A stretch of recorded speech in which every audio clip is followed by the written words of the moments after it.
رشتے بچانے کے لیے انا مارنا ضروری ہے مگر عزت نفس نہیں، ورنہ رشتے ایسے باقی رہ جاتے ہیں جیسے روح کے بنا آدمی جسم تو ہوتا ہے مگر اس میں جان نہیں رہتی۔ غرور اور غفلت کا نشہ شراب سے بھی زیادہ ہوتا ہے۔ جو اس نشے میں مبتلا ہو جاتا ہے وہ جلد ہوش میں نہیں آتا۔ مسئلہ یہ ہے کہ یہاں انسان خود جیسا بھی ہو، اسے دوسرا انسان خوش اخلاق ہی چاہیے۔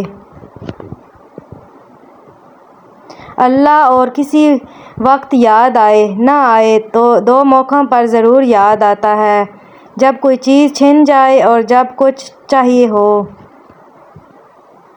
وقت سب کو ایک طرز پر نہیں برتتا، کسی کو تو وہ ہتھیلی پر بٹھا کر سفر کی منازل طے کرا دیتا ہے اور کچھ کو اپنے قدموں تلے روندتا ہوا زندگی کی شاہراہ پر گھسیٹتا ہوا لے جاتا ہے۔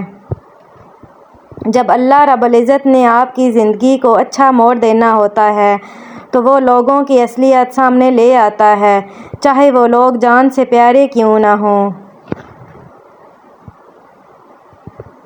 اس وقت ہمارے تعلیم یافتہ ہونے کی کیا حیثیت رہ جاتی ہے جب ہم چلتی گاڑی سے کچرا پھینک دیں جسے آخرکار ایک ان پڑھ نے اٹھانا ہو۔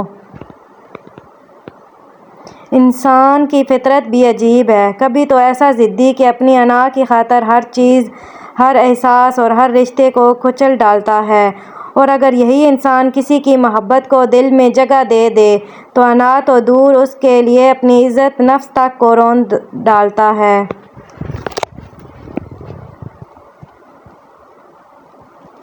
الفاظ مردہ ہو جاتے ہیں جب سمجھنے والا خاموش رہے اور نہ سمجھنے والا داد دینا شروع کر دے۔